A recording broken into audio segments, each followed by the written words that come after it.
ద్వైతంబును చాటిన వాడడుగో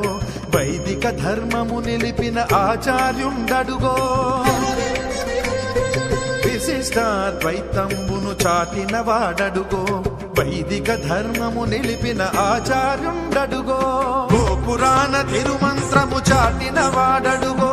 మోక్షానికి మార్గమైన రామానుజులరుగో గోపురాణ తిరుమంత్రము చాటిన